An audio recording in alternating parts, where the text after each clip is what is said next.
اور قرآن مجید فرقان حمید کی سورہ بنی اسرائیل میں اس کا واضح پیغام ہے، وَمِنَ اللَّيْلِ فَتَهَجَّدْ بِهِ نَافِلَةً لَكَ عَسَىٰ أَن يَبْعَثَكَ رَبُّكَ مَقَامًا مَحْمُودًا۔ اس کا مفہوم یہ ہے کہ آپ جو ہے وہ تہجد کی نماز ادا کیجئے اور عنقریب آپ کا رب آپ کو مقام محمود پر فائز فرمائے گا۔ برادران ملت اسلامیہ، تہجد کی نماز یقیناً تنہائی کی وہ عبادت ہے جو بندے کو دیگر جو ہے وہ معاملات سے بالکل اس کا درجہ بلند کر دیتی ہے۔ اور آج کل تو تہجد کی نماز ادا کرنا بہت آسان ہے، دسمبر کی راتیں اب شروع ہونے والی ہیں اور ابھی بھی رات بہت لمبی ہے، تو تنہائی میں اپنے رب کو پکارنے والے خوش نصیب ہیں۔ اچھا، ہم نے یہ سمجھ رکھا ہے کہ تہجد پڑھنا صرف گھر کے بوڑھے لوگ جو ہے نا ان کی ذمہ داری ہے، یا جو بزرگ مائیں ہیں ان کی ذمہ داری ہے، صرف وہی تہجد پڑھیں، وہی اٹھیں صبح صبح اللہ الصمد۔ ایسا نہیں ہے، بلکہ ہر وہ عاقل بالغ کہ جس پر نماز پنجگانہ واجب ہے، فرض ہے، وہ اگر یہ عبادت کرتا ہے تو اللہ رب العزت اس کو اپنا قرب خاص عطا فرمائے۔ تو تہجد صرف بزرگوں کا کام نہیں ہے کہ بس یہ بزرگ ہوگا تو وہی، اور عمومی طور پہ جو ہے وہ بزرگ ہی پڑھتے ہیں۔ حدیث طیبہ کا مفہوم ہے، نبی پاک صلی اللہ علیہ وسلم نے ارشاد فرمایا کہ جب آدمی جو ہے وہ نیک آدمی جب تہجد کے لیے اٹھتا ہے اور وہ اپنی بیوی کو اٹھاتا ہے تو وہ اٹھنے میں اگر سستی کرتی ہے تو پھر وہ پانی کا چھڑکاؤ اس کے منہ پہ کرتا ہے، تو فرمایا کہ خوش نصیبوں میں ان کا شمار ہے۔ اور اگر عورت اٹھتی ہے اور وہ اپنے مرد کو جگاتی ہے اور مرد اٹھنے میں سستی کرتا ہے، تھکاوٹ ہے، تراوٹ ہے، فرمایا وہ اس کے منہ پہ پانی کی چھینٹیں مارتی ہے، تو فرمایا کہ یہ خوش نصیب لوگ ہیں اللہ الصمد جو دعائیں اس وقت مانگی جاتی ہیں، ہر جائز دعا کو خالق و مالک قبول فرمائے۔ اب اسی طرح سے ایک اور حدیث طیبہ جو کہ ترمذی شریف کی روایت ہے، وہ بھی میں آپ کے سامنے شیئر کرنا چاہتا ہوں۔ نبی پاک صلی اللہ علیہ وسلم نے ارشاد فرمایا کہ تمہارا رات کو جاگنا ضروری ہے، تمہارا رات کو جاگنا ضروری ہے۔ پہلے زمانے کے نیک لوگوں کا یہ دستور رہا ہے کہ رات کو جاگنا اللہ کے قرب کا ذریعہ ہے، اور جو ہے وہ یہ گناہوں کو ملیا میٹ کرنے والا۔ رات کا جاگنا اللہ کے قرب کا ذریعہ ہے۔ اچھا، پہلے زمانے کے نیک لوگوں کا دستور تھا رات کو جاگنا۔ اب اگر دیکھا جائے تو ہماری نوجوان نسل، ہم لوگ رات کو جاگ تو رہے ہیں، لیکن یہ جاگنا عبادت کے لیے نہیں ہے، بلکہ مزید گناہوں کو اکٹھا کرنے کے لیے۔ وہ جو نیک لوگ جاگتے تھے وہ اللہ رب العزت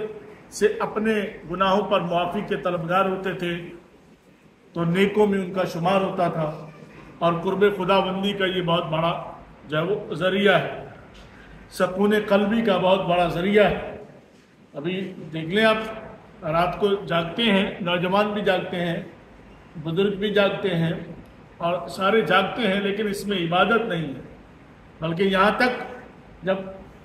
اٹھنے کا وقت ہوتا ہے، بہت سارے لوگ جیسے ہفتے کی رات، اتوار کی چھٹی ہوتی ہے تو لوگ ہفتے کی رات کو خاص طور پہ مناتے ہیں کہ کل کون سے کام سے جانا، رات تک فیملیوں کے ساتھ باہر نکلیں گے، رات تک جو ہے وہ ہلہ گلا رہے گا، اور پھر اس کے بعد آ کے اپنے اپنے بستر پر اپنے اپنے موبائلوں کا استعمال ہوگا، اور رات بھر جاگنا۔ جہاں رحمت خداوندی کے ظہور کا وقت آتا ہے کہ ہے کوئی پناہ مانگنے والا، ہے کوئی بخشش مانگنے والا، ہے کوئی اولاد مانگنے والا، ہے کوئی صحت مانگنے والا،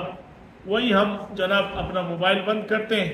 ہینڈ فری کو سائڈ میں رکھتے ہیں اور اپنے اوپر کمبل اوڑھ کے سو جاتے ہیں۔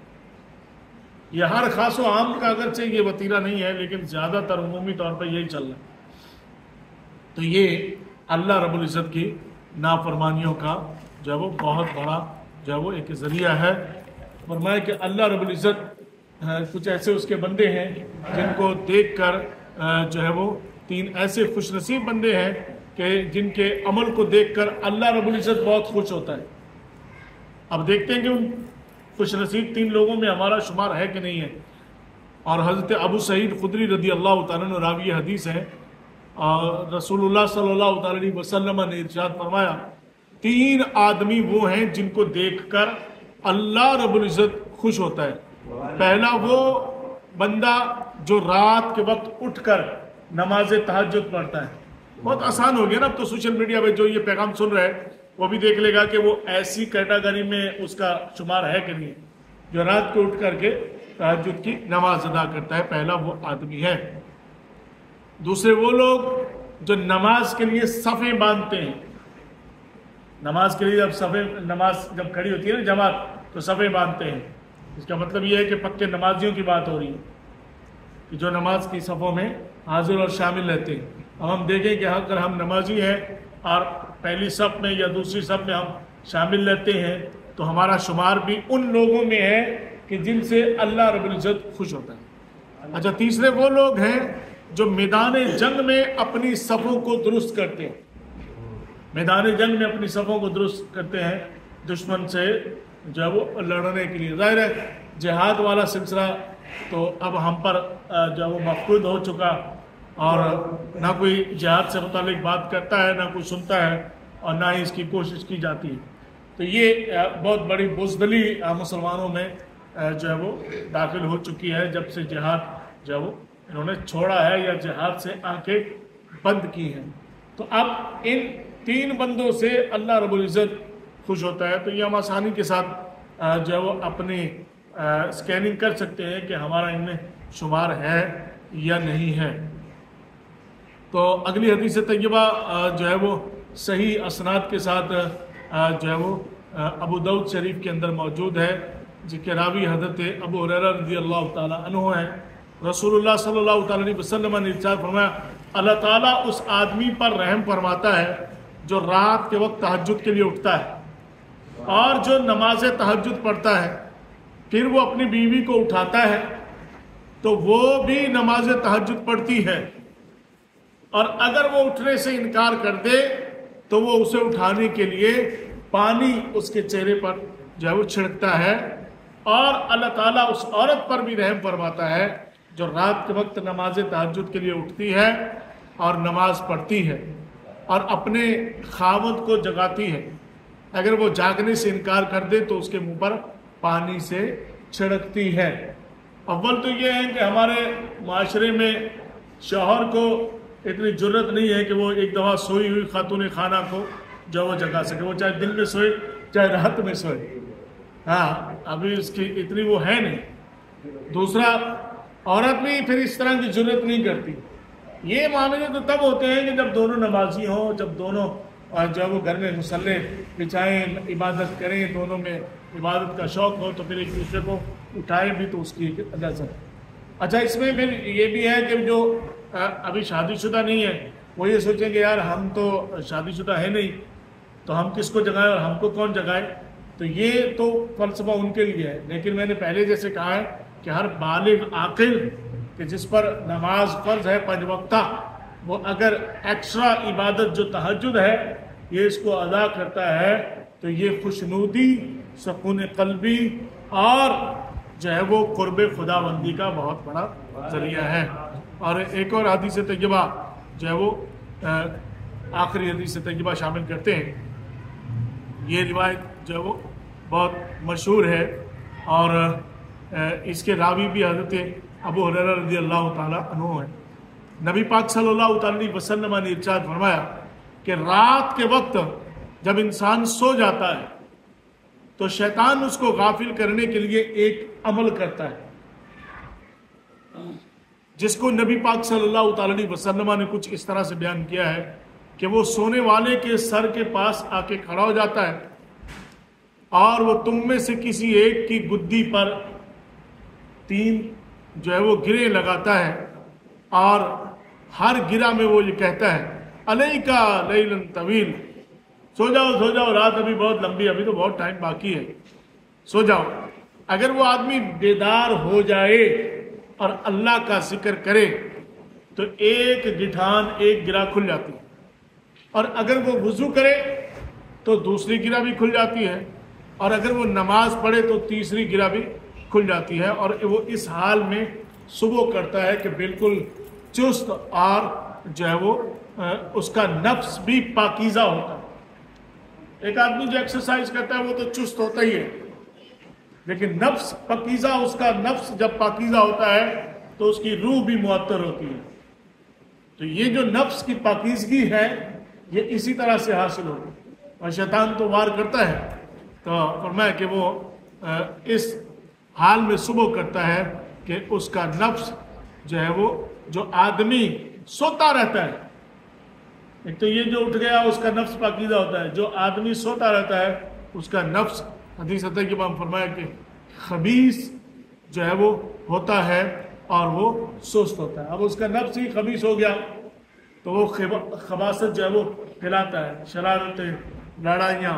جھگڑے، بد سلوکیاں، جتنی معاشرتی برائیاں ہیں وہ ان سب کا ایک ملغوبہ بن جاتا ہے، عمر کے کسی بھی حصے میں ہو۔ تو یہ ہم سب کے لیے لازم ہے، اور جیسا کہ میں نے پہلے بھی جو ہے وہ کہا ہے، اس سب سے بڑی خوش نصیبی یہ ہے کہ اب جو ہے وہ راتیں ہیں، لمبی راتیں ہیں کہ جن میں نیند بھی پوری ہو جاتی ہے، اور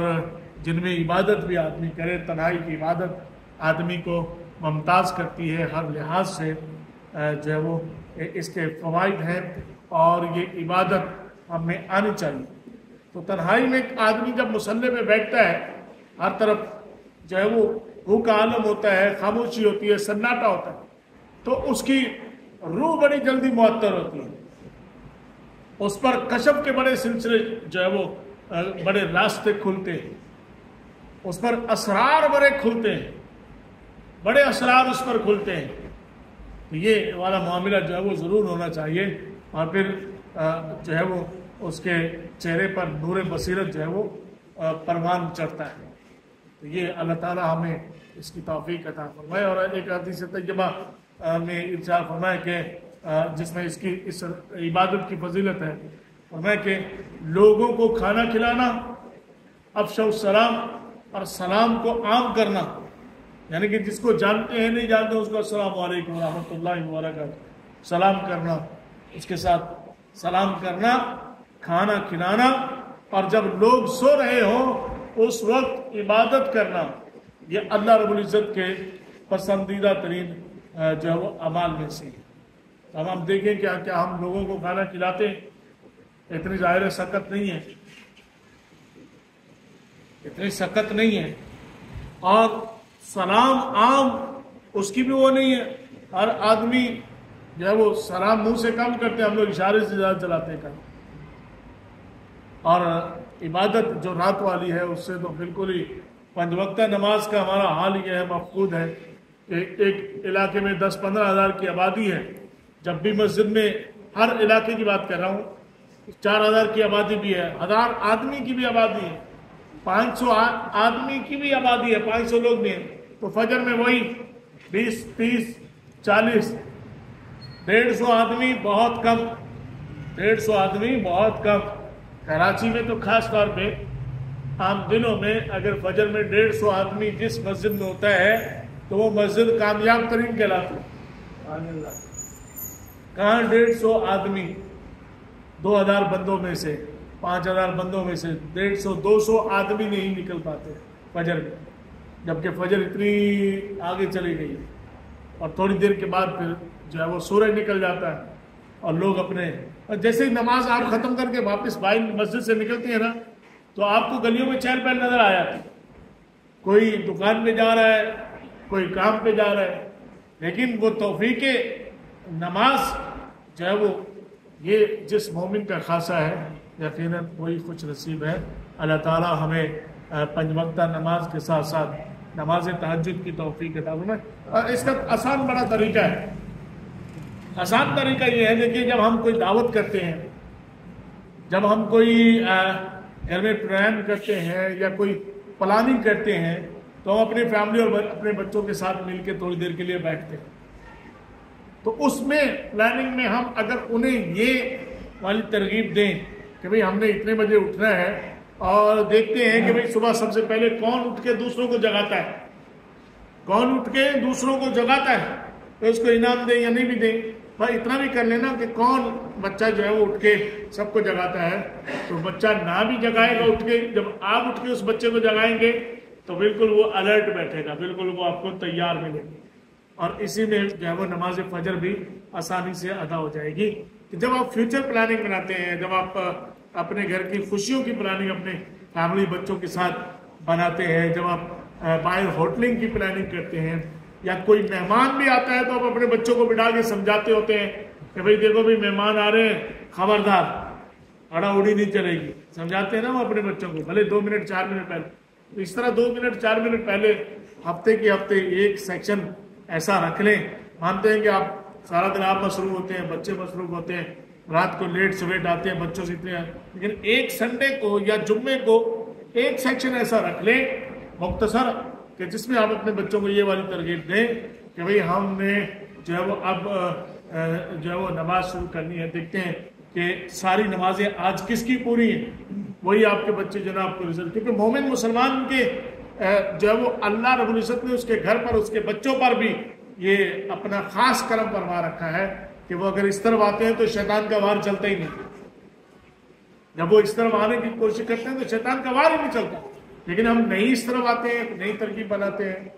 کیونکہ ایک دن ہو جائے گا بچے خود ہی نماز پڑھنے لگ جائیں گے، ایک دن ہو جائے گا خود ہی جو ہے نا یوں ہو جائے گا. تو یہ والا معاملہ کافی مشکل ہے، کیونکہ باہر کا انوائرمنٹ ایسا نہیں ہے. ہمارے بچوں کی اسکول میں ظہر کی نماز اسکول میں نکل جاتی ہے، یا اسکول کے